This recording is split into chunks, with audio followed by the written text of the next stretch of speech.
na po pala yung sinasabi niya sa akin na darating ang takda, kita'y gagamitin. Iyon po pala yun. Sabi ko, Ama, ito na ba yung panahon na sinasabi, na mininsahe po sa akin 10 years ago, 10 taon po.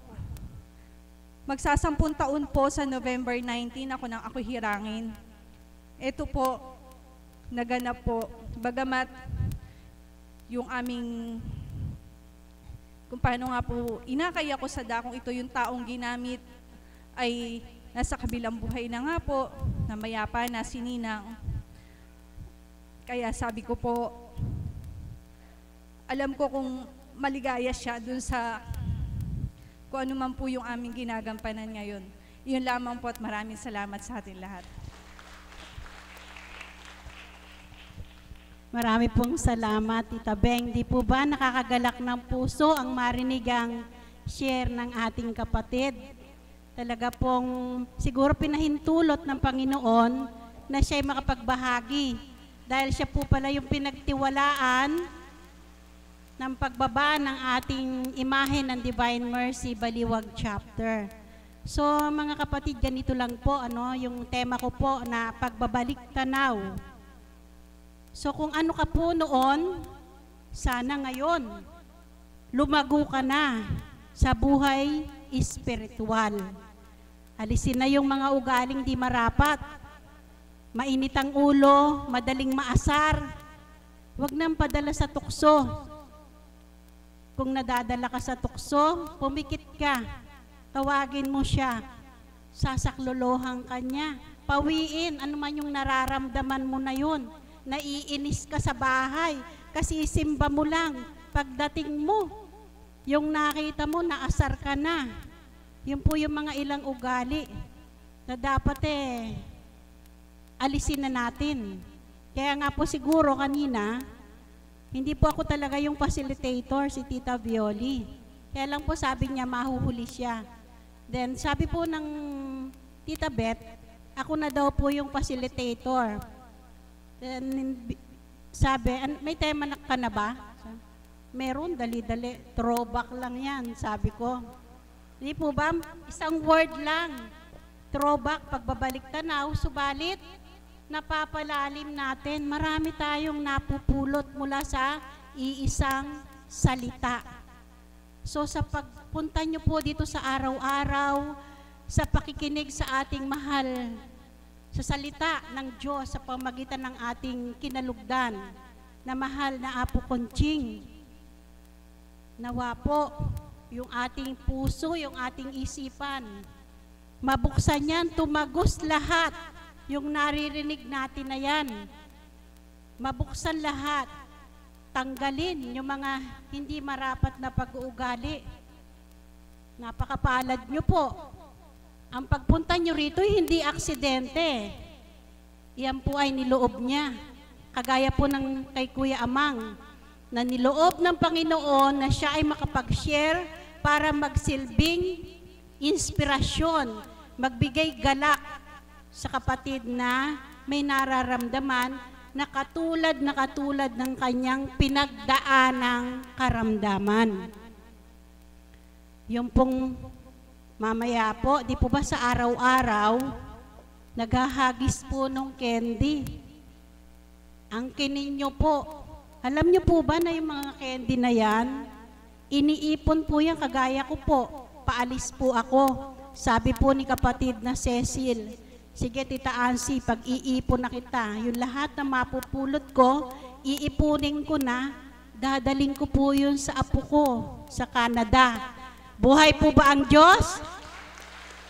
Kasi po, nung isinasama ko dito yung mga apo ko, alam po nila na iyon ay gamot. Hindi po siya yung pangkaraniwan na candy lang. Kahit po may diabetes, pwede pong kumain nun. Gamot po yun. Yun po ay binendisyonan niya. Ang kininyo po, basta po may mga bagay na nandito. Ito po ay banal na lugar.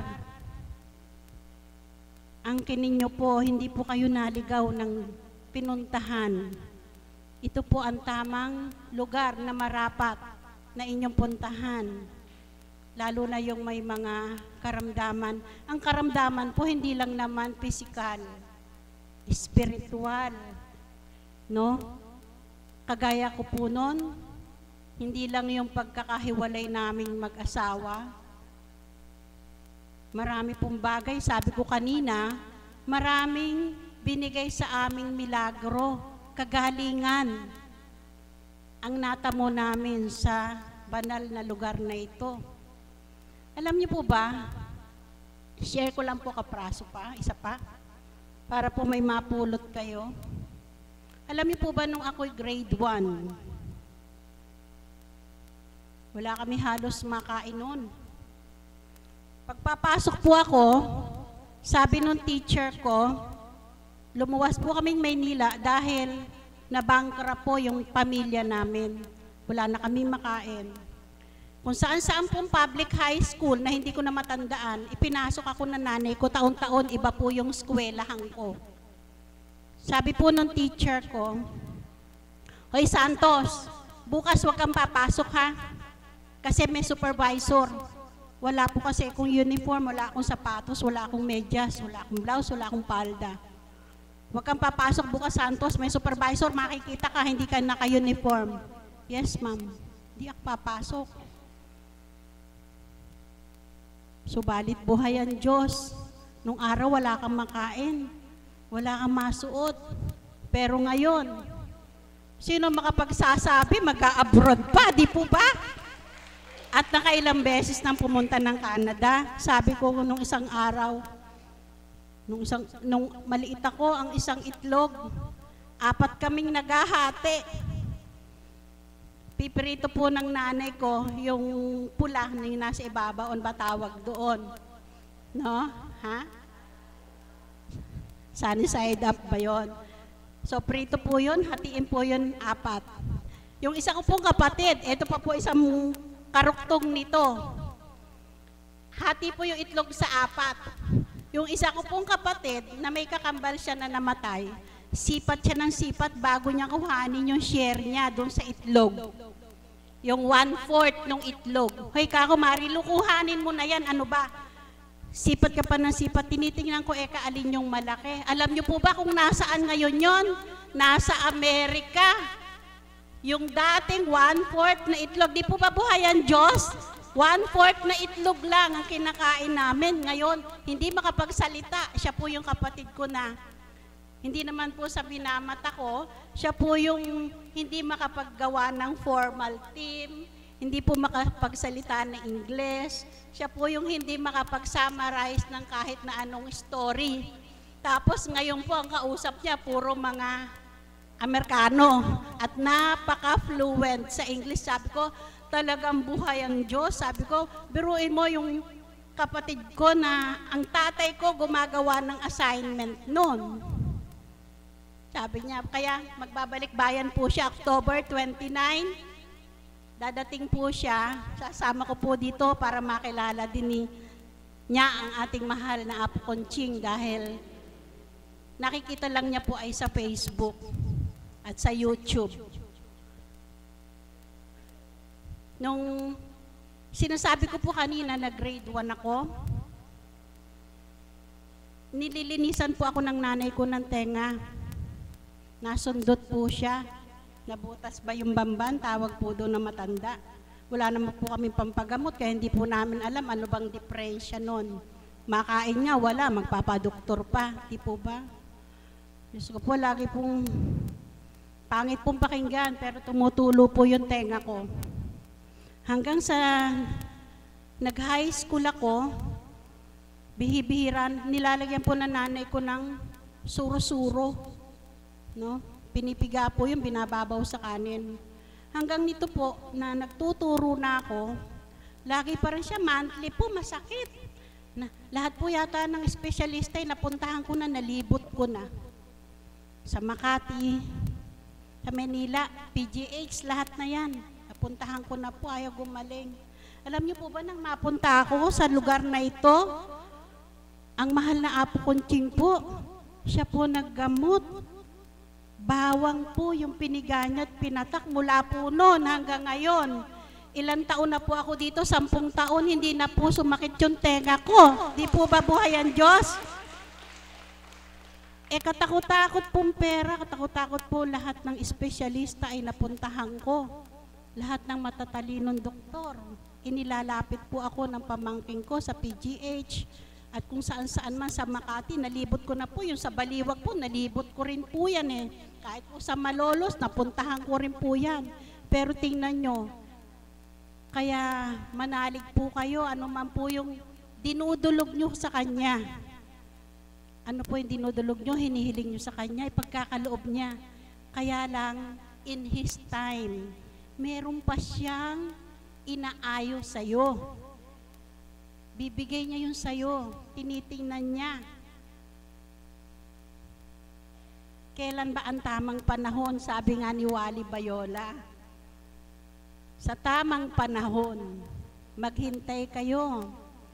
Malay nyo, sabi niya, sa ugali, sa pamilya, sa relasyon, o kung saan man, meron pang dapat ayusin dyan. Kababaang loob at malalim na pananampalataya. Okay, so wala pa po ang ating mahal na Apo Conching. Tatawag pa po ako ng isa pang sharer. Meron po bang gustong mag-volunteer? Ito po si kapatid na Ana.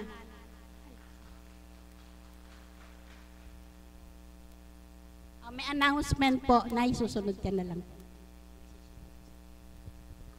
Muli po, isang mapagpalang umaga sa inyong lahat, sa ating lahat sa hapong ito. Una pong aking taus-pusong pasasalamat sa lahat po ng ating mga kapatid na bukal ang puso't kalooban na naghandog ng bigas. At muli po ako ay kumakatok sa inyong mga puso, doon po sa ating mga kapatid na may bukal na mag-alay ng bigas, para po sa ating mga kapatid na magpapari. Bukas po ang ating dambana hanggang sa Huwebes ng umaga. Hindi kahit gaano po kadami, makipag-ugnayan po kayo sa registration upang itala inyong pangalan at anumang bigas na inyong maihahandog, pagsama-samahin po natin ito at sa araw po ng Huwebes ng hapon ay ating iaalay sa parokya. Ang aming pong taus-pusong pasalamat sa inyong lahat, siya namin pinauuna. Salamat po. Salamat po, Tita Ana. Ito po, may isa pong nag-volunteer para mag-share sa atin si Nanay. Nanay, pangalan po? Sosima Santos. Sosima po, o. Si Nanay Sosima. Palakpakan po natin si Nanay Sosima.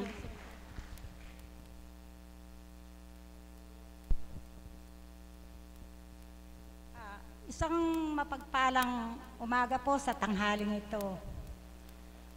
Ako po ay isang guro na inabutan ng karamdaman sa paaralan.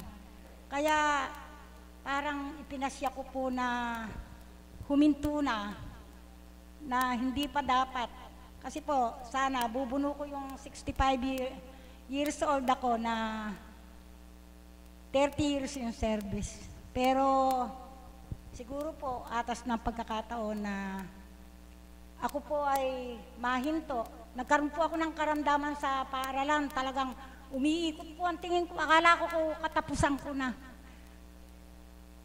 Nang maramdaman ko po yon, isang bagay lang po ang naisip ko, yung hindi po magpa-doktor, kundi magpunta po rito.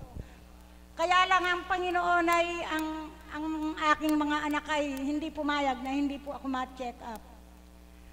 Ilalahat ko po ngayon, ang diabetes ko ay kulang 400. At nagkaroon po ako ng cholesterol na 300 plus. Yung po pala pag nagkasama, sabi ng doktor, tataas po ang presyon mo kahit na hindi ka po high blood. Kanina po, araw ng check-up ko, hindi po ako makali. Nagising po ako ng maaga, sabi ko, Lord, sana po maganda naman ang magiging resulta. Pagdating ko po sa Baliwag Diagnostic, nagpa-test po ako ng dugo. Nakakatuwa po ang naging resulta na ang diabetes ko po ay wala ng 200. At saka po ang aking cholesterol ay 100 plus na lang po. Salamat po, Ama. Na totoo po ang ginawa mo sa buhay ko.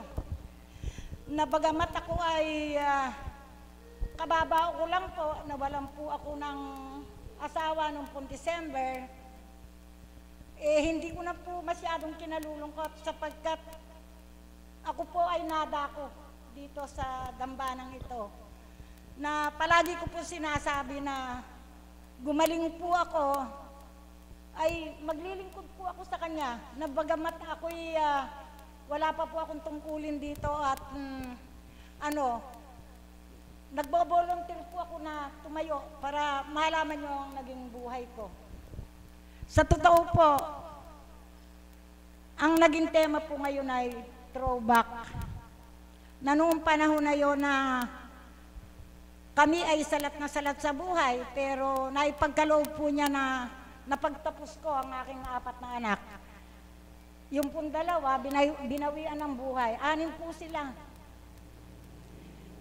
Pero hindi ko na po inaalala yon kasi meron naman po siyang itinara pa sa akin, 4 pa po yung natira, na sa ngayon po ay magaganda na ang buhay. Kaya wala na po akong hinihiling. Kung hindi yung sa pagpunta ko po rito araw-araw, ay nagpapasalamat na lang po ako sa kanya. Bagamat ang dinaanan kong buhay, siguro po hindi nyo naranasan. Isang guro sa hapon nagtitinda sa palengke. Pumapakiyaw po ako ng kamatis, mga gulay, mangga, lahat po para pag-uwi po nung 4 na nag-aaral sa Manila, meron po akong maibigay. Sa tuwi na po, ganun ang ginagawa ko. Kasi po, ayaw na akong bigyan ng loan sa mga government kasi punong-puno na po ako. Ang inuuwi ko pong pera, konting-konti na lang. Hindi na po kayang bumili kahit na isang salop na bigas. Totoo po yun. Pero sa ngayon po, kung ikukumpara yung buhay ko noon, tsaka ngayon, yung po sinasabi kong hindi makabiling bigas, siguro po makakabili na ngayon kahit na isang kaban. Opo. Tapos ang mga bata, sabi ko nga sa kanila, nung nag-aaral yung isa kong nasa Manila, yung aircraft mekaniko, Mama, ako lang ang mukhang kawawa kasi pag sinute ka ni Erwin yung sapatos, bukas ako magsusuot. O sabi ko, mano naman. Hayaan mo ka ako pag natapos kayo, mabibili nyo ng lahat yung mga gusto nyong bilhin. Sa ngayon po, sabi ko sa kanila, sinabi ko, di totoo, saka dadalahin ko sa Panginoon Diyos. Ngayon ka ako, puro kotse ang sinasakyan ninyo, hindi nakariton, sabi ko sa kanila. Kaya ngayon po, ako, maligayang maligaya na sinisiwalat ko ang buhay ko sa inyo sapagkat talagang totoong-totoo na ang pagpunta ko rito, hindi lang po kagalingan ng katawang lupa, kundi po ng espiritual. Talaga pong gumaling na gumaling ako. Kaya sabi ko, ang aking samot dalangin sa iyo, Panginoon, na ang pagharap ko sa iyo, magbo-volunteer pa ako kahit kahiya-hiya. Talagang sasabihin ko ang totoo. Hindi po ako nahihiya, hindi po ako natatakot. Dahil, dati po, kahit teacher ako, hindi ako nakakaharap sa mga ganitong pagtitipon. Kasi baka wala lumabas na boses sa akin. Pero sa ngayon po, parang itinuturo talaga ng Ama kung ano ang sasabihin ko sa harap ninyo. Maraming salamat po. Sana ang lahat ng nandito ay maging inspirasyon. Ang aking sinabi, sana po gumaling tayong lahat. Sa tulong ng mahal na Ama. Maraming po salamat. Marami pong salamat, Nanay. Alam niyo po ba kanina, doon po ako nakaupo, nakatanaw po sa akin si Nanay. Sabi ko, siguro si Nanay gusto mag-share. At si Nanay nakaka-relate sa lahat ng sinasabi ko. Yung po pala, we have the same profession, pareho po pala kaming dakilang guro. Opo. At salamat po at sa ating pong profesyon ay natagpuan po natin ang Panginoon. Alam niyo po ba yung sabi niya kanina? Hindi ko mo guro, kaya mong humarap sa maraming tao. Yung iba pong guro, kaya lang humarap sa mga bata. Pero pagdating sa mga taong ganito, hindi po nagkakaroon ng stage fright. No? Napakahirap ba, hindi mo alam anong sasabihin mo. Parang kumakabog pa rin ang dibdib mo. Kaya nga po, yung lahat ng humaharap sa inyong dito araw-araw na facilitator, sinasabi nila, hindi sila nakapag-aral, maging ang ating mahal na Apo Conching, hindi sila nakapag-aral, subalit. Tingnan nyo po paano gumalaw ang Ama. Pagdating po dito ng ating mahal na Apo Conching at nakalukob ng banal na Espiritu, ang tagal niyang nagsasalita, ang tagal niyang nakatayo, umaawit, naglalakad, nagpupuri, nangangaral. Nangawit po ba? Hindi po ba? Naupo po ba? Hindi po. Tingnan po'y kalakasan. Liban po sa talino na pinagkakalob sa kanya, hindi po siya yung nagsasalita. Idinadatal po sa kanya kung ano po, ginagamit lang po siya. So, idinadatal po sa kanya kung ano yung marapat. Kaya po sabi ko nga sa inyo, sa pagpunta nyo sa dakong ito, kailangan malakas yung pakiramdam nyo. Baka kinakausap nyo ang mahal na Apo, akala nyo mahal na Apo kausap nyo. Pakiramdaman nyo po.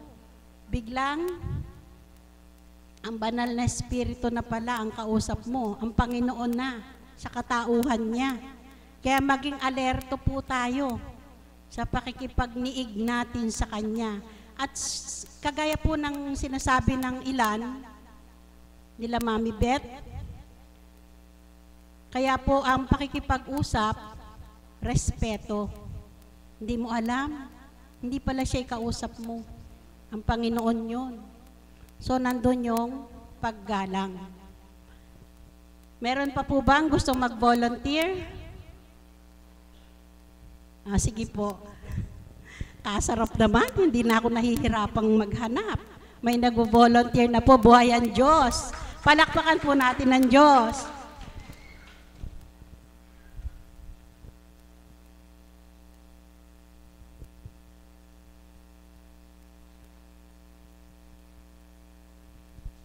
Walang hanggang papuri po at nasasalamat ang aking ibinabalik sa Diyos Ama, Diyos Anak, Diyos Espiritu Santo. Muli po magandang umaga po sa tanghaling ito. Marahil po marami na pong nakapakinig nung mga maibabahagi ko po. Subalit, meron man naman pong mga iba na hindi pa naman po nakarinig. Maganda po yung ano natin ngayon throwback. Dito po kasing last 2 months, lagi po akong nagto-throwback. Pagka po umuwi ako, kapag po nasa terminal, lagi ko pong iniisip na ano ba buhay ko noon nung wala ako sa dambanang ito at ano na ba ngayon na nandito na po ako sa dambanang ito. Napakabuti po ng Ama sapagkat ito po na ibahagi ko po ito nung pong nag-mission ng mahal na Apo na kami-kami lang po nila kapatid na Beng, tsaka po yung ibang mga nila Tita Pilar. Una po sa physical po, nung pong unang pumunta ako sa gawain ito, napakapayat ko po noon. Sobrang payat ko po talaga. Sabi nga ni Tita Pilar noon, napakapakit ko po talaga. Kasi po talaga humpak na humpak po yung mukha ko. Talagang, talagang bakas na bakas po yung pinagdaraanan ko talaga na sakit. Subalit, sa kadakilaan po ng Ama, ngayon po, tumataba-taba na po. Napakabuti po ng Ama sapagkat nung pong una, nawala po kami sa dambanang ito, pagka po nagkakaroon ng karamdaman, ang una pong iniisip, kung saan po pupuntang doktor, at syempre po ang unang iniisip kung saan kukuha, kung saan mangungutang. Dahil po mahirap lang naman po kami, di ba? Pagka po mahirap ka lang, di po ba wala naman sa budget natin yan? Dahil po yung pong kinikita natin, kung tutuusin po, kulang pa po sa pang-araw-araw nating pangkabuhayan. So yun po, balisang-balisa, hindi mo alam kung saan ka kukuha. Mangungutang ka po, tapos pupunta ka sa doktor, marami pong laboratory, may nararamdaman ka, pero wala pong nakikita ang doktor, clear yung mga findings. Tapos po, hindi ko alam nun, Dr. Albularyo, yan po, pagpapatawas, yun po. Pero sa kadikalaan po ng Ama ngayon, na makarating po kami sa banal na dambanang ito, tunay nga po na binago ng Ama, ang pagkabalisa po ay nawala. Sapagkat, ngayon po pag nagkakaroon po ng karamdaman, kagaya nga po ng nangyari dun sa anak ko po na panganay na nagdiwang po ng ika-10 taong kaarawan noong September 12, nagkaroon po siya ng Ano po, dati-dati po noon, pag nagkakasakit po ang mga anak ko, isang takbo po namin sa pedya, 1,000 po, normal lang po yun na paglalagnat lang po, sinat-sinat lang yun. 1,000 po, gamot lang po yun na paracetamol, year 2005. Ngayon po, kung tutuusin po yung pong nagkasakit po yung anak ko na yun, alam niyo po ba na napakabuti ng ama? Dahon-dahon po, yun po yung inaano namin, pinapatak namin. Ngayon po, sa paraanan po na ipinagkakaloob ng Banal Espiritu sa katauhan ng mahal na Apo, ayun po, natutuyo po yung mga sugat. Yun po yung benepisyo po na natanggap po namin, na binago ng Ama, yung pong pagkabalisa na dati-dati po doon sa lumang buhay, nung wala pa po kami sa dambanang ito, dahil nga po lubog kami sa pagkakautang. Alam niyo po ba noon, hindi ko po alam kung saan ako mangungutang. Kapag ka po tumatakbo yung bus na yan, nakatingin po ako sa mga nakapaskil na loan. Pinapatulang ko po yan. Pag may nakita po akong cell number, tinatawagan ko po yan kung paano po ako maglo-loan. Pero napakabuti po ng Ama, kagaya nga po yung patuloy niyang minimensahe na paggawa ng mabuti. Ang sabi po ng Ama, ng Banal na Espiritu sa katauhan ng mahal na Apo, maging bukas ang palad mo, na maramdaman po natin yung kapwa-tao natin na nawalan, yung pong walang-wala, na kahit po, halimbawa kagaya po natin, salat na salat man po, isusubo na lang po natin. Kung nakikita po natin na yung kapwa po natin walang-wala siya, kapag po kaya mo pong ipinagparaya yung sa tingin mo po na sa iyo pa lang po ay kulang na, pero kapag ka po pala naibigay mo sa kapwa mo yung pong sapat lang o kulang pa para sa iyo, iba yung pong palang pagpapala ang ipagkakaloob ng Ama. Napatunayan ko po sa buhay ko yan na sa pakikinig ko po ng salita ng Diyos, yun nga pong sinabi niya na, anak, patuloy ka lamang gumawa ng mabuti sa iyong kapwa. Totoo po pala yun na patuloy ka lamang pong gumawa ng mabuti sa kapwa mo, na hindi ka po naghihintay ng kapalit. Kasi po yung yung pong dating na-share ko po sa inyo na pangungutang na napakatataas pong interes. Alam niyo po ba, unti-unting binago yan ng Ama. Gumagamit po siya ng anghel upang yung pong pagkakalubog po namin sa pagkakautang, dahil nga po, di ba ang nangyayari po sa atin kapag may utang tayo, tumataas po yan dahil kapag po magbabayad ka, mangungutang ka ulit, nag-i-interest na nag-i-interest. Buhay po ang Ama sapagkat gumamit po siya ng mga anghel upang kami po ay makaahon kung paano po tinuran ng Banal na Espiritu sa katauhan ng mahal na Apo na, anak, kung papaanong nalugmo ka, unti-unti kitang iaahon. Alam niyo po, gumamit ang Ama ng mga tao na ano po yung talagang nagpautang po talaga sa amin para unti-unti po na makaahon kami na wala pong interes. Yun po, nagpapasalamat po ako sa Ama sapagkat darating po yung takda na may isa pa pong ibabahagi na kaloob ng Ama. Ngayon po, hindi pa po takda. Subalit, napakabuti po ng Ama. Wala pong pagkabula yung mga minimensahe po niya dito sa harapan na to. Yun nga po ang sabi niya, patuloy lamang po tayong gumawa ng mabuti sa ating kapwa.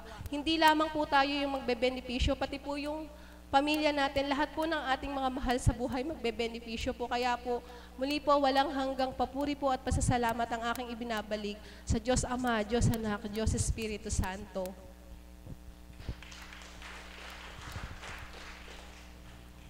Salamat po, mahal na kapatid. Alam niyo po ba, ka-Facebook ko yan. Kaya sabi ko kay Tita Beth, yan ba yung si Arlene Tobeo? Oo, yan na nga po. Naku, ka-Facebook ko yan. Kaya pala ako, no? Sabi ko, hindi ko lang maalala ako yung pangalan kanina. So, marami po tayong napulot na mga binahagi ni Tita Arlene. Kung pupulutin lang po natin sa araw-araw, kung anong mga binabahagi ng Banal na Espiritu sa katauhan ng ating mahal na Apo Conching. Hindi lang ikaw, sabi ni Tita Arlene, hindi lang ikaw ang makakatanggap ng biyaya, yung iyong buong pamilya. Hindi lang ikaw. Sabi ni Nanay kanina, sa ikli ng panahon na pagpunta niya rito, sunod-sunod na yung biyaya na natatanggap niya. Samantalang hindi pa yun inaabot ng taon. Paano pa kung ilang taon? Di po ba? Meron daw pong gustong magbahagi sa gawi doon, si Nanay. Wala pa naman po ang ating mahal na Apo Conching. Palakpakan po natin si Nanay, ang buhay na Diyos. pamagitan ni nanay, pakinggan po natin ang kanyang isisiwalat.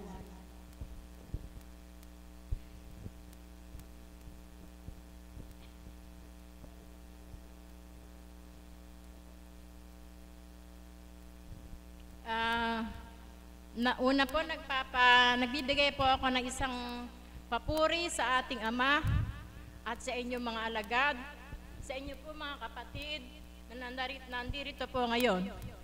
Magandang hapon po sa inyong lahat. Ako po, nung dating buhay ko po noon, dati po akong, siguro pa alam na po nyo na ako ay nanggaling po sa Sacrifice Valley.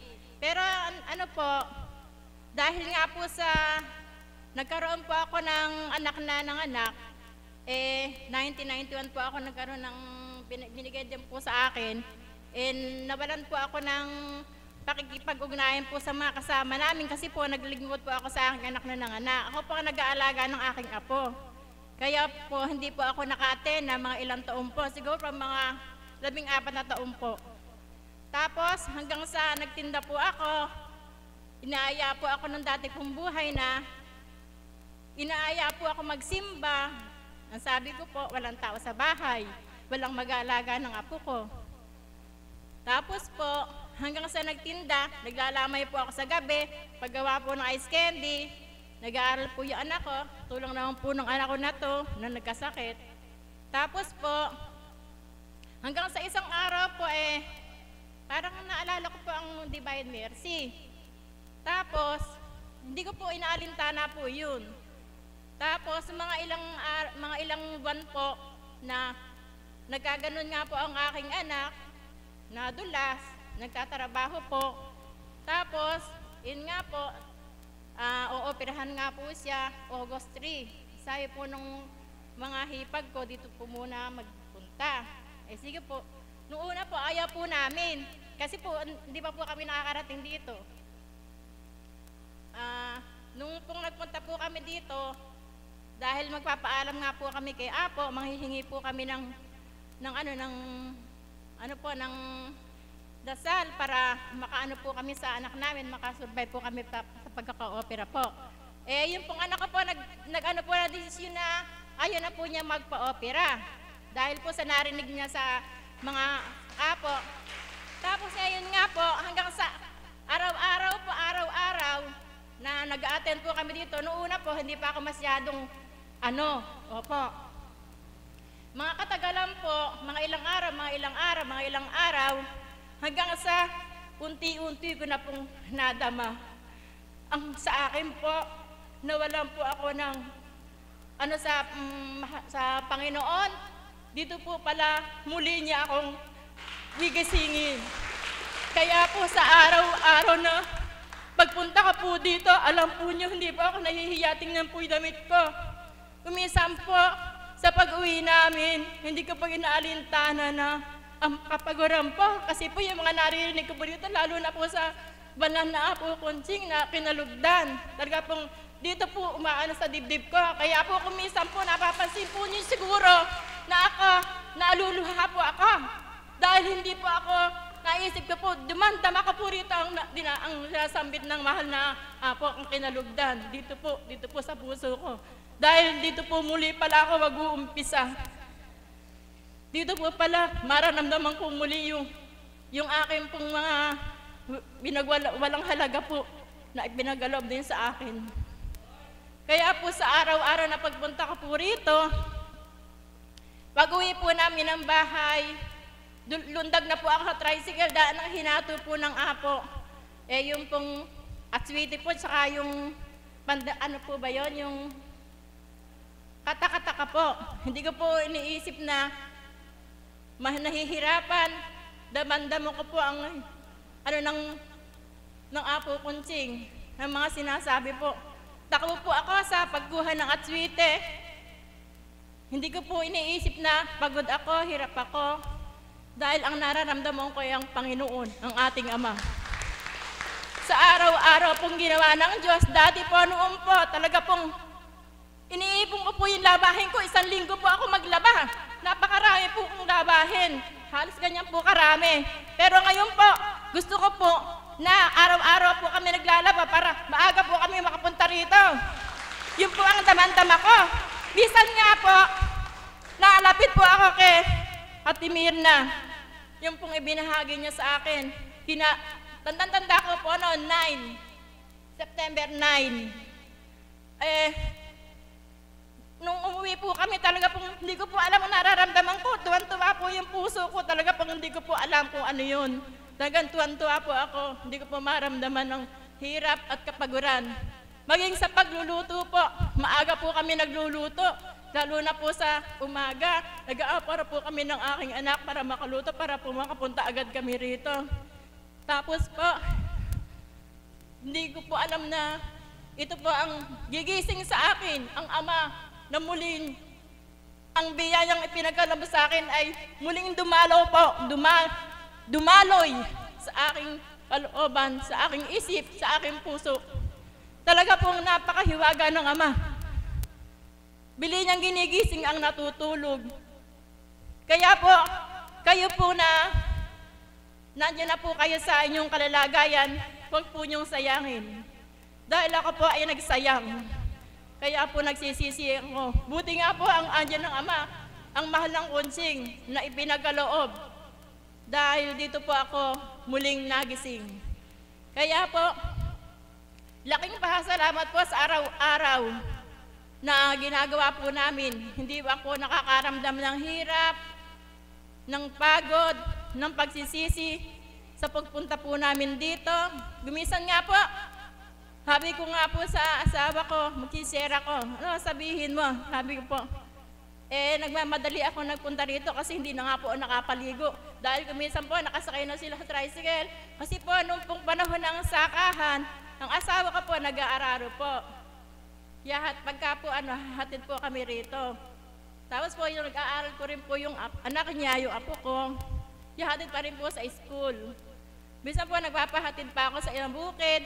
Tapos ako po, halos yung katawan ko po talagang inaamin ko na hindi na ako nakakaligo. Susukulob ko na lang po yung damit ko para po makarating ako rito. Hindi po kami mahuli. Yan po ang ibinigay na muli sa akin ng Ama. Nagisingin ang aking damdamin. Dumalaw na muli ang aking pananampalatayang napalaki. Kaya po nagpapasalamat ako sa Ama na napakabuti. Muli niya akong ginising. Muli ko siyang nadama sa araw-araw. Kaya po maraming salamat po. Pero kumisan po ang mga tao po, tatanungin po ako, bakit ang anak mo hindi pa siya nakakalakad? Sabi ko, bakit kayo naiinip? Samantalang ako, hindi ako naiinip. Handa akong maghintay. Handa akong maghintay kahit kailan. Hanggang ako ang nararamdaman ko sa puso ko. Sabi ko nga sa anak ko, pag may nagtatanong, bakit di ka pa nakakalakad? Sabihin mo, tumawa ka na lang. Huwag ka na mag-isip ng kahit ano. Dahil nga po sa ako hindi nahinto nga po ako sa kaganapan ko. Kumisan po kami mag-asawa, nangangatwiran po ako. Pero po ngayon, pag nagsasalita, hindi na po ako nangangatwiran. Tahimik po ako ngayon. Dahil lagi po ako nag-iisip na, minsan po, sa totoo lang po, nagkadilinis pa ako ng bahay, nagluluto ako, naglalaba ako. Bakit po ba ang isip pinagbabible? Hindi naman po akong kausap. Nagbabible po, sabi na isip ko po na, magmahalan, huwag magalit. Yun po ang nasa isip ko po. Nagbabible po ako, samantala ako lang po mag-isa. Lagi po akong kumakanta ng kinakanta po ng apo. Lagi po akong kumakanta ng kantal po sa misa. Yan po ang aking nararamdaman mga kapatid. Hindi po ako nakagkakaroon ng kahinaan, bagkus ay kalakasan ang aking nadarama sa oras-oras. Minsan nga po naisip ko pa, katagal namang umumaga, gusto ko na magpunta sa Divine. Sabi ko po, inip na inip nga po ako. Kaya po, maraming salamat po, mga magulang at mga kapatid, na binahagi ko pong ito na nakakahiya, hindi ako nakakapaligo kumisan. Pero sa pagpunta ko po rito, hindi po bali, hindi ako kaya, tapos kanina po, nakahiga po ako sa bahay, sumasakit po yung ganito ko. Tapos po, parang hindi po ako makakarating. Tapos hanggang kayang tanghali po, nakahiga ako, masakit po ito ko po. Tapos, sabi ko, dito na lang ako uupo kasi para ako masusuka. Ang iniisip ko po, lumapit kaya ako kay Apo. Sa bagay, may miss yun naman si Apo eh. Hindi ako makakalapit, nakakahiya naman. Pamaya-maya po, nawala po yung masakit ko po. Nawala po, kaya po, palapakan po natin ang Panginoon. Ang biyaya ng Ama. Aawit lang po ako ng Bagya.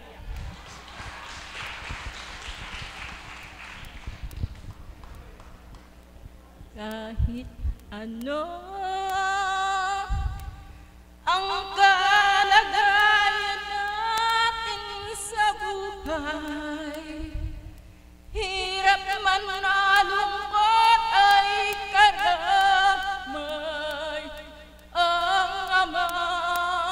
Ang Ama, kahit kailan, pagkat siya ay nararapat,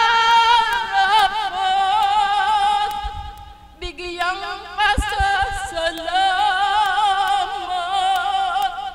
Ang Ama'y lagi nang tapat sa ating lahat. Kay buti ng layunin niya, kay inam ng hangarin niya. Kung tayo'y makapiling niya sa kalangitan, kahit ano ang kalagayan natin sa buhay, hirap man alungkot ay karamay. Ang Ama, kahit kailan, pagkat siya ay nararapat, bigyang pasasalamat. Ang Ama'y lagi nang tapat sa ating lahat. Kay buti ng layunin niya, kay inam ng hangarin niya. Kung tayo'y makakapiling niya sa kalangitan. Salamat po, maraming salamat po. Napakasarap po, Nanay. Punong-puno ng galak, punong-puno ng pananampalataya. Buti hindi nahuli, Nay. Nahabol pa. Di po ba? Nakalimot, subalit salamat sa Diyos. Muli ay ibinalik siya. Ngayon naman po, ito po ilang araw ko na, nung isang linggo ko pa po gusto ito. Sana kako, Tita Mirna, awitan mo naman kami. Talaga pong hinihiling ko na umawit siya. Kanina po sabi ko, Tita Mirna, mag-share ka po kasi may umawit ng dalawa. Pero talaga po sigurong gusto ng Panginoon na marinigan kanya magandang tinig. Mga kapatid, si Tita Mirna po.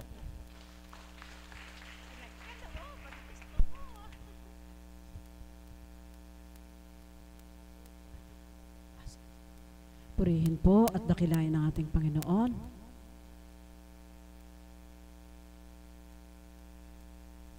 Salamat po at bagamat ako po yung nagbahagi na, kaunting susog lamang po. Galak na galak po ang aking espiritu sa di po kabatiran ng iba. Ang anak po na edit na ito ay pamangkin ko po ito.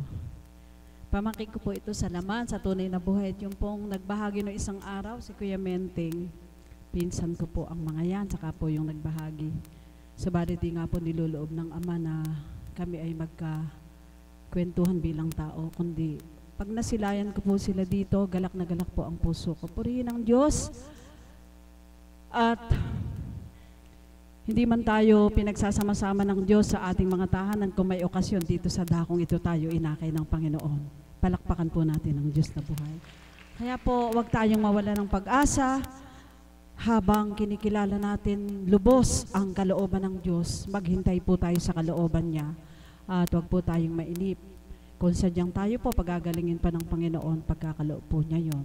Basta po kung ano po yung kagustuhan niya sa atin, gawin po nating maging marapat na tanggapin. Salamat po, Ama, sa kapuspusan ng mga kapatid na nagbabahagi sa harapan, na siyang nagiging daan ng ating kapuspusan din naman na taglay sa ating katauhan. Salamat po, Ama. Basta't maghintay ka lamang, naaayon po dun sa bahagi ng kapatid. Huwag pong mainip, patuloy po tayong manambitan sa ating Panginoon.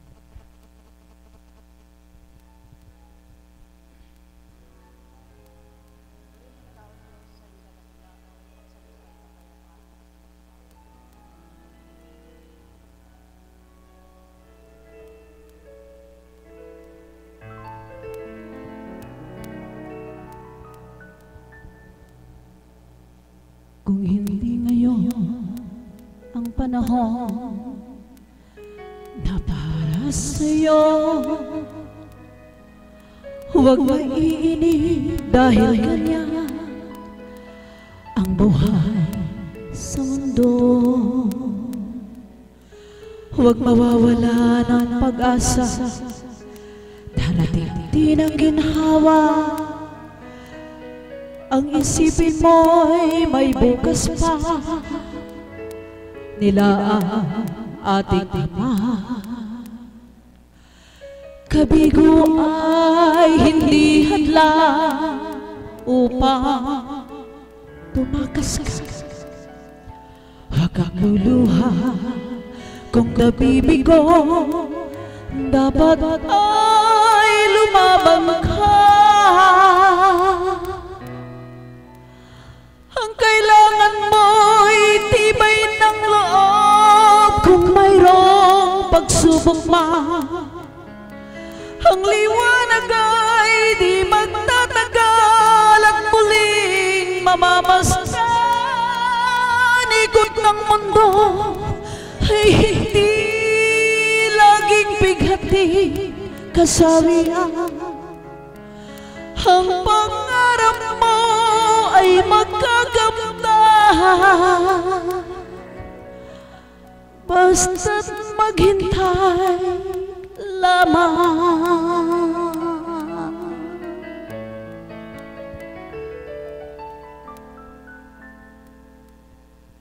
Kung ikaw ay may inaasa para sa iyong buhay,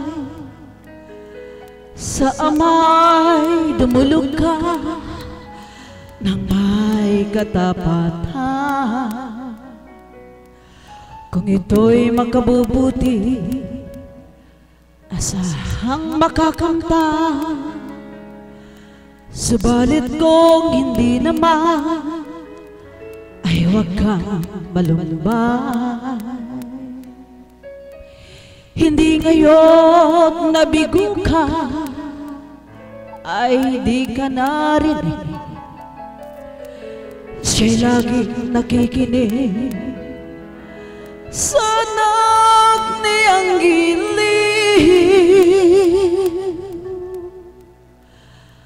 Ang kailangan mo'y tibay ng loob kung mayroong pagsubok man.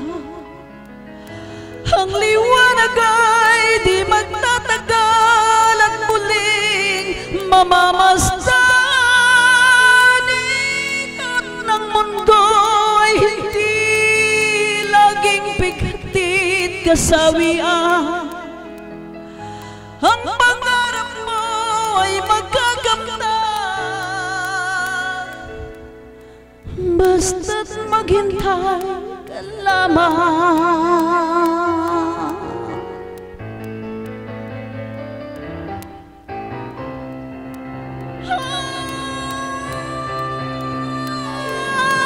Kailangan mo'y tibay ng loob kung mayroong pagsubok man.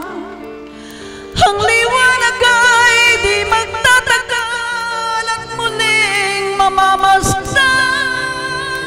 Ikot ng mundo ay hindi laging kasawian. Ang pangarap mo'y magkakamtan, basta't maghintay ka lamang.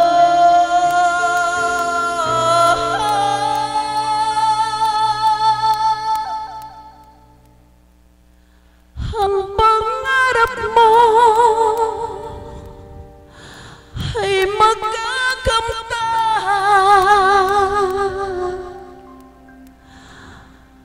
basta't maghintay ka lamang.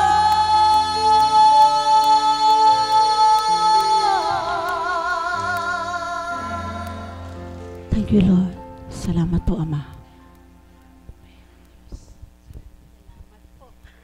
Naku po, sabi ko po sa Panginoon, Panginoon, sobra-sobra po yung pinagkaloob mo.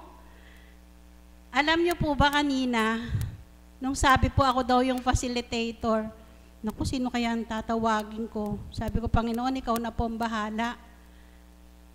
Tingnan niyo po, napakaganda ng mga sinabi ng mga sharers natin, mga nagvo-volunteer pa at umaawit pa.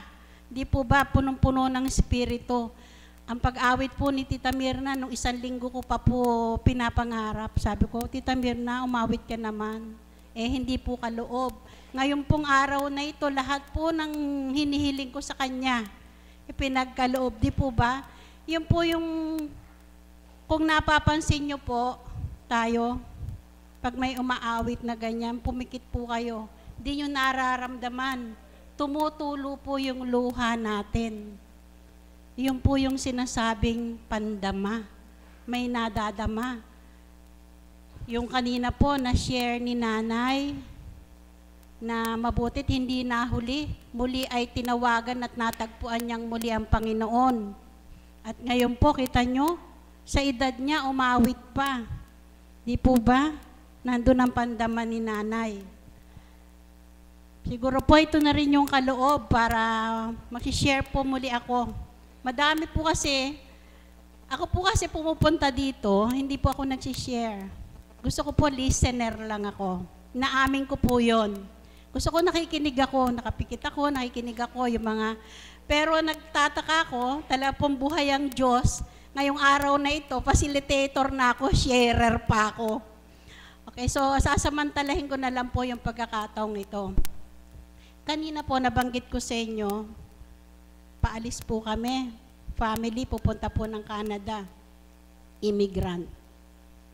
Alam niyo po ba, mula sa simula, dinala ko po rito yung mag-asawa na anak ko. Yung anak ko po ay yung babae, tsaka po yung asawa niya, yung anak. Pinabendisyonan po sa banal na espiritu sa katauhan ng ating mahal na Apo Conching ang mga papeles. Benendisyonan silang mag-asawa. Alam niyo po, nagtura ng banal na espiritu. Tandaan niyo ang number 11. Magiging makahulugan ito sa buhay niyong mag-asawa. Totoo po yun. Alam niyo po ba kung bakit? Ngayon niyo lang po maririnig. Kasi nga po, hindi ako nagsishare. Alam niyo po ba, petsa ng 11, dumating yung papeles nila. Sunod-sunod na po yun. Alam niyo naman po, pagka mag-file ka ng para sa abroad, no? Hindi naman po isa lang yun. Petsa 11, then dumating yung sumunod na naman kailangan, 11 days. After 11 days, ayan na. Yung iba, ang tagal bago ma-approve yung visa. Sila 11 days, ayan na uli. Sabi niya, Nanay, tingnan mo, sabi niya ganun. Iba kumilos ang Diyos sa buhay natin. Yung sinabi ng banal na espiritu sa katauhan ng mahal na Apo Conching, na number 11, tandaan namin. Talaga nanay, totoo. At hanggang ngayon po, nung may hinihintay mo po namin, itong papeles namin na ito, talaga pong gumagalaw pa rin siya. 11 days, 11 months, puro po 11 yan. Kaya sabi ko nga po, talagang buhay ang Diyos. Palakpakan nga po natin ang buhay na Diyos. Gusto niyo pa po ba? Gusto niyo pa po ba? Okay po. So, tinatawagan ko naman po ang ating Tita Pilar para sa isa pa pong awitin.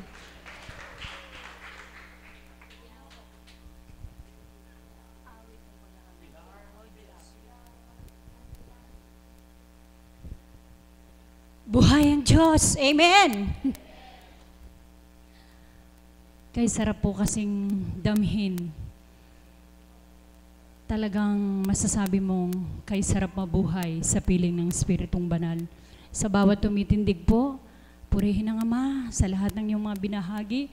Kay Nanay, nagalak po ang puso ko. Gusto ko na nga po mag-volunteer din eh. Pero talagang batid ng Diyos yung nilalaman ng iyong puso. Kaya Nanay, ang awiting pong ito ay alam kong gustong-gusto po ninyo. Kaya para po sa iyo at sa ating lahat.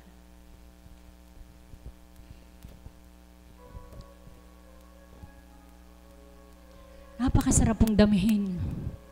Nakapiling mo ang Diyos.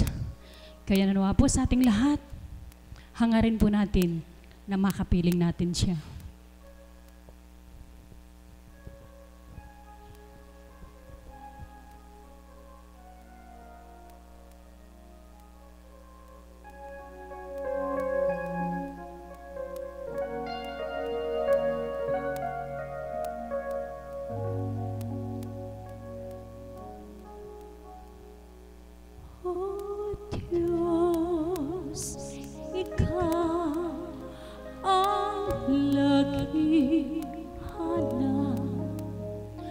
Loob ko'y ikaw ang tanging hangad.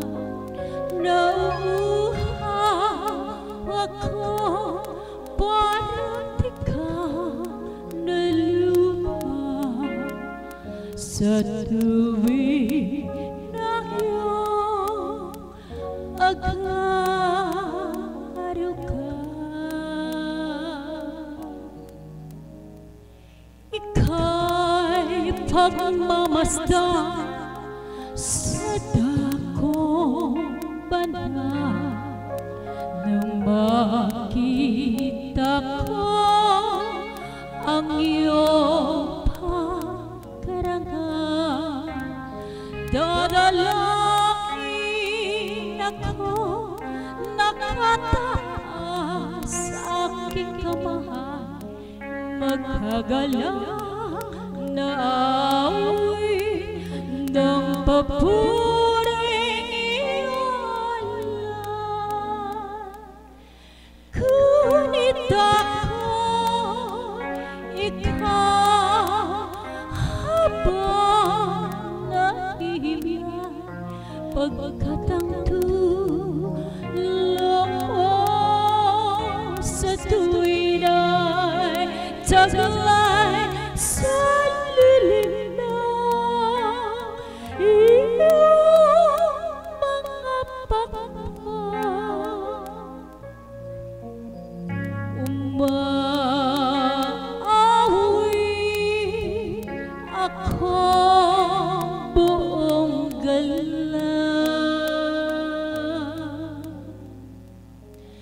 Aking kaluluwa kumakapit sa iyo, kaligtas ay tiyak kung hawak mo ako. Magdiriwang ang hari, ang Diyos ang dahilan, ang sa iyo ay nangako. Galak yaong makakanta. Ngunit ako, ikaw habang nahihimay, pagkat ang tulong mo sa tuwin ay taglay sa lilim ng iyong mga pagpapal. Umaawi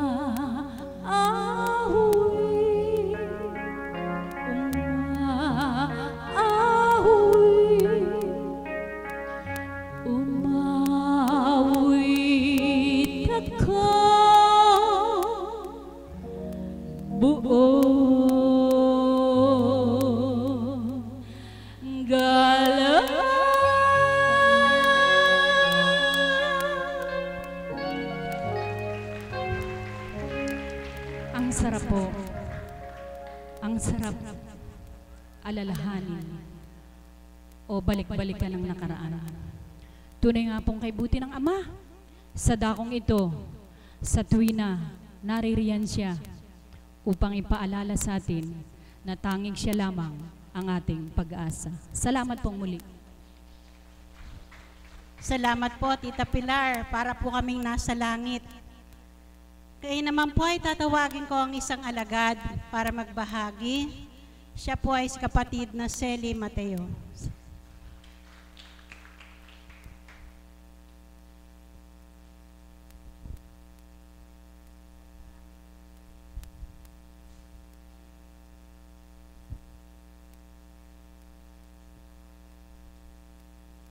Magandang umaga po sa tanghaling ito. Ako pong masishare ko po, maganda po tema ng kapatid natin. Masishare ko po sa dati ko pong buhay. Talagang madami pong pinagdaanan. Halos nga po nung buwan ng August noong isang taon, ang pamilya ko po siguro po 7 naka-hospital. Sunod-sunod po yan, linggo-linggo. Paglabas po nung isa, may kasunod. Sino pong tao ang may gusto na gano'n? Nandun pong halos na hindi ko po alam kung bibitaw na ako paano. Nung una po, yung apo ko po nga sa San Luis, halos 1 buwan po siya doon nakakumpine. Ang sabi po ng doktor na dengue. Nang pong siguro mga 15 araw na sila, wala na pong makita, pinalabas. Ang sabi po sa akin ng doktor, sabi ko, tapatin na po ninyo ko kung ano ang karamdaman ng aking apo. Ang sinabi po sa akin, nanay, naniniwala po ba kayo doon sa mga hilot tsaka ano? Opo, sabi ko, sige po, pumirma po kayo, nalalabas na po natin, bukas na umaga yung apo nyo. De po, pumirma kami. Nung pong nakita ko si paring Macho, nagdaan. Kasi po katabi ko lang bahay yan eh. Sabi ko, pare, ano bang oras ang gawain kay Apo? Hindi pa po ako nakakarating dito. Eh, mare, magpunta ka ng alas 12 doon, tama-tama, nagro-rosaryo. Gandong po na pinilit ko yung manugang ko, kung ayaw mo kakundalin yung apo ko, ako ang pupunta, sasama ko yung apo ko. Sige, nagpunta po ako. Pagdating po dito, nandito po yung bata. Inaplos po ng mahal na apo. Sabi niya, walang sakit yung apo mo, hindi na dengue. Sabi ko, apo, ano po kaya? Ang una pong umano, si kapatid na Berhel, saka si apo, 2 po sila. Ang sabi ng mahal na apo, may pinainom po siya. O di, nilalaga po namin yung iniinom. Hanggang sa nakarating po yung 3 araw, bakit po yung lagnat niya alas 3, hanggang alas 6 may oras pa po. Kaya nagtataka po kami, bakit ganon? Sabi ko po kay kapatid na Berhel, dadaling ko kay Apo, andun na nga po kami, nakarating na kami dito. O di po dumadalangin ako sa kanya. Sabi ko, Ama, nandito na po kami sa iyong dambana, bagamat ngayon nyo pa lang ako inakay dito na wala pa akong kaalam-alam, unang pasok pa lang po namin. O di, nandun nga po yung binanyusan ng mahal na apo, nahingi po ako ng damit dyan sa kabila. Kapatid po ng tatay ko yung nasa kabilang bahay na yon. Nahingi po ako ng damit na maliit. O di, nabanyus na po. Halos po yung Diyos Ama, Diyos Anak, Diyos Espiritu Santo, 3 araw po, wala na po yung lagnat ng apo ko. Kaya po, bumalik po kami dito hanggang sa 9 na araw, binanyusan po ng mahal na apo, natanggal na po yon. Nang pong gumaling siya, nandito na po yung mayayari na yung siyam ng apo ko. Yun naman pong anak kong dalaga, yun nga po na-share ko sa inyo na umiihi po siya ng dugo. Sabi ko nga po, bakit Ama, ang pagsubok ko talagang sunod-sunod. Handun po yung dadaling ko sa ospital, como po bago-bago pa lang kami, nandun po yung, kumbaga sa ano, nag-iisip pa po ako kung ano talaga ang ano, pero nakadama na po ako ng kagalingan doon sa apo ko. Ade, nung po ilabas ko sa ospital yung anak ko, dinala ko rin po dito. Sabi ng mahal na apo, anak, marami ka nang nainom na gamot. Opo, talagang totoo po. Kasi kung saan-saan na po hospital nakarating, bakit sa dami ng gamot na iniinom, hindi po nawawala yung pag-ihi niya ng dugo. Ang sabi po sa amin sa Kidney Center sa Angeles, anak, maganda ka na 150,000. Diyos ko po, Ama, saan mo pakukunin na ganyan? Isang magagapas lang kami. Sabi ko, halos nangungutang lang po kami ng pagkain. Nung pong malilit yung mga anak ko, halos isang gatang o nanghihingi sa kapitbahay. Ayan po ang buhay na patotoo ang mga kapitbahay ko. Talaga po dinanas ko lahat yung hirap na yan. Pero nakalipos po kami hanggang sa malalaki ng apoy anak ko. Dumating na po tayo doon sa anak kong dalaga. Sabi po ng mahal na apo, uminom po siya ng dahon-dahon. Anak, magbanyos ka. O di nagbanyos po. Sabi ko, Apo, nandoon pa rin po yung pagdurugo niya. Kasi po, nung trabaho po nung anak ko, pagka umaga, natitingnan niya yung amin ko ano itsura. Sabi niya, magbanyos ka lang, anak, manalik ka lang. Nakamtam po nung anak ko, siguro po nakikita niyo dito yung dalaga ko. Ngayon po kaliganda ng katawan niya, katabanan niya. Pero yung pong perang sinasabi nila, hindi ko po talaga alam ko sa ko hanapin yun. Nanalig po ako sa kanya dahil yung pong apo ko, sa 3 araw po na dalila ko siya dito, gumaling po siya. Yun po ang ginawa kong salita doon sa anak kong dalaga. Tingnan mo nga kako yung pamangkin mo. Nakanta niya yung kagalingan niya sa 3 araw. Ikaw, Irene, 3 araw lang gagaling ka na, manalig ka lang. Ganun po ang nangyari sa ano. Sumunod po no, nung pagaling na rin po yun naman po asawa ko. Nando pa rin po yung pagsubok na naman talaga susubukan niya ako. Dinala ko pa rin dyan po sa ospital. Kaya nga sabi ko, nung pong makaraan, sabi ko sa mister ko, dadali na kita kay Apo. Pero hindi po siguro kaloob na talaga makarating siya dito. Ang sabi ko po sa kanya, doon gagaling ka. Ade po, gumaling naman po siya. Nung po ilabas ko sa ospital, yun na naman pong tatay ko. Yung nandalin po namin dito, halos nagsusuka siya. Ganun nga pong kinukuha ng kapatid niya dito sa kabila. Hindi ko po ibibigay sa kapatid niya, kung hindi, kung ano man ang magganap sa tatang ko, kaming mga anak niya, ang kanaunahan ka kung ano. Dito siya gagaling kasi nakadama kami ng kagalingan dito. Sabi ko sa kanila, halos binantayan po kami dito, kinukuha nila sa Banyusan, hindi ko po binigay. Sabi ko, wala kayong magagawa dahil magulang namin yan. Sabi ko sa kanila, ade, nanalig po sila. Hanggang doon nga po sa araw-araw, nagbabanyos nga po yung tatay ko. O ano napakiramdam mo, sabi niya sa kanila. Wala na po, magaling na po siya. Halos, pati nga po yung sakit niya sa sikmura na ano pa pong binata iyon, yung dahak ng dahak. Halos 1 taon na po siya noong 15 ng Agosto. Wala na po yun, natanggal na po lahat. Kaya nga po rin ng Ama, lahat ng pagsubok na ibinigay sa akin talaga, nalagpasan ko po lahat yon. Siguro po doon na po naganap yung kung bakit tuwing lalapit ako sa mahal na Apo, anak, buti ka pa may pandama. Nandun po ang sinasabi ng mahal na Apo. Kaya sabi ko, salamat po Apo. Doon na po malapit ng maging hinirang, siguro po ako doon sa pananalig ko na yun. Kaya ganun kadali ako naging hinirang. Halos wala pa pong 1 taon na hirang po ako. Tapos nga po, na-share ko na po dito na dumating naman ang pagsubok sa buhay ko. Talagang gano'n po siguro, dumarating po iyon. Kung sino po hindi nakakadinig dito, ako po sasabihin ko po ngayon, sa buhay ko po ngayon na naganap naman sa buhay ko. Nang una po yung aking mga mata, halos nakatakip po ganyan. Ayaw pong madampi ng hangin kasi masasakit. Masakit po ang hangin. Halos nakatakip po ganyan, akala po nung mga tiga rito sa dadaanan, ayaw ko magpaitim. Talaga naman po akong maitim. Hindi lang po nila nalalaman. Ang nararamdaman ko, talagang masakit.